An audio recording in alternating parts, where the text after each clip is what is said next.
Hello, ladies and gentlemen, and welcome back to Inside Movies Galore. I'm your host, David Strege, and here I have another review for you. This time it is a film that I picked up at Half Price Books here in Milwaukee. I believe I picked it up like 6 months ago, and I finally put it in and watched it between last night and today, and I really enjoyed this film. It was a slow burn, and it is a film called Wichita. Here's what the film looks like. Looks like it's actually got three laurels, evidently one at the Durango Independent Film Festival in 2000. It was an official selection of the Durango Independent Film Festival in 2017. It was an official selection of the Santa Fe Film Festival in 2016, and an official film selection of Film Invasion in Los Angeles in 2017.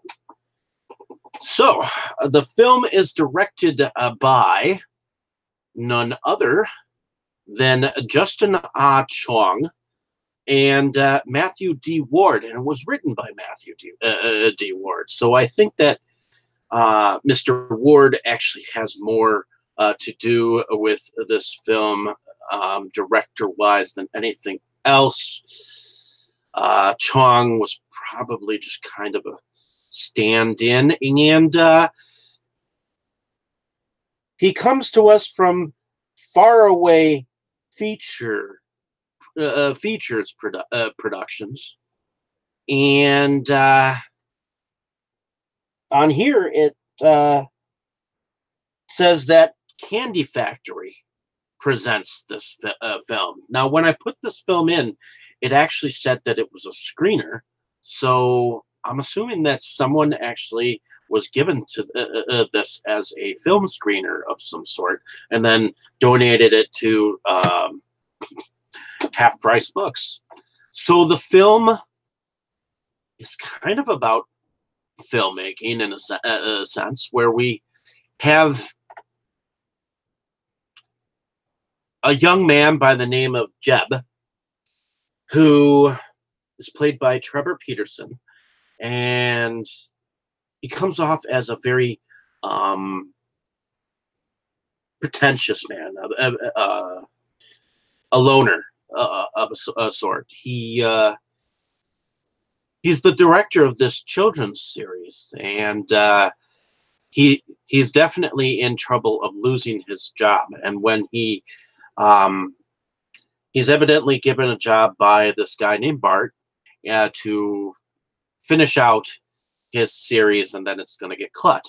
So he takes his writers to on this weekend retreat, and it turns out he's got this ambulance that he's got a whole video surveillance unit at this retreat resort place, and he's watching every single one of his writers, and he's zeroed in on a young woman by the name of Raven, played by Persia White. And there are a couple of characters here. There's a writer that was played by the name of Clark, played by Dimitri Goritsas, who plays an ex-alcoholic, and when he comes to the group, he's estranged from his wife and son, and shut up in with a bunch of people who want his job. He ends up getting frustrated, Jeb does, at his writers, and he's ultimately called off the project. When he ends up going back home and his mother flips a lid, he in turn has a breakdown, and after his mother gets accidentally killed by him, I believe he goes off his rocker and slowly goes back and kills, or starts to kill, each of the people involved with his film project, because they have done nothing to him but leave him out of the project and leave his life in shambles, because he is so nervous, because he is out of place and whatnot. I personally enjoyed Trevor Peterson's performance in here. He comes off as a very nervous young man.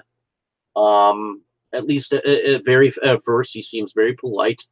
And one of the young ladies here, I believe, who plays Natalie, it doesn't like him from the very beginning.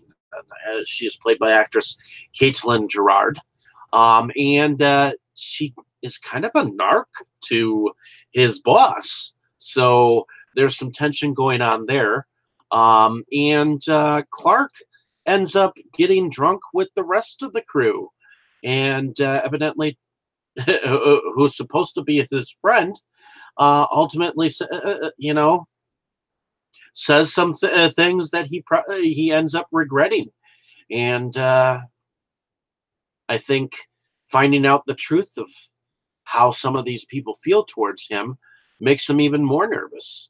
And Trevor Peterson's character Jeb, he's always smiling like he's on meds, on medication or something like that. Like he's just a going through the motions person that is medicated. And he mentions that he used to work for a Wichita news station, and he mentions a serial killer that ended up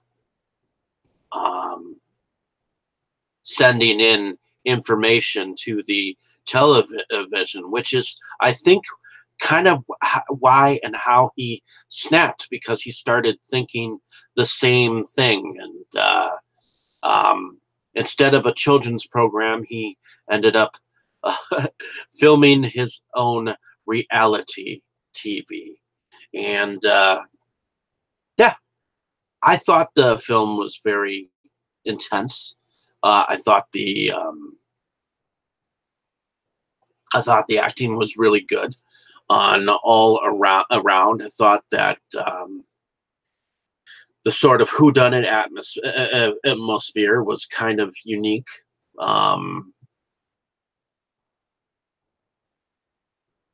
And vice versa. So I just really enjoyed the storyline and the pretense, and I don't want to say too much of this film, but yeah, there it is.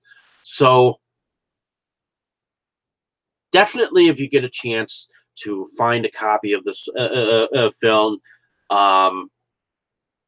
and watch it, it's at least worth a one-time watch, if not more than one watch. I would watch this again. In fact, I thought that there were many levels of voyeurism that were used in here. I mean, come on, the guy had like a ton of televisions in his ambulance.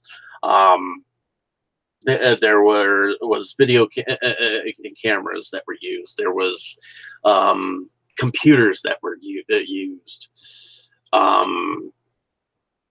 There were many different electronic devices that were used to intensify the situation, like the power going out, or the internet going out, the phones going out, vice versa. So thank you for listening. Hopefully you enjoyed my description of this film. Like and subscribe to my page if you have not.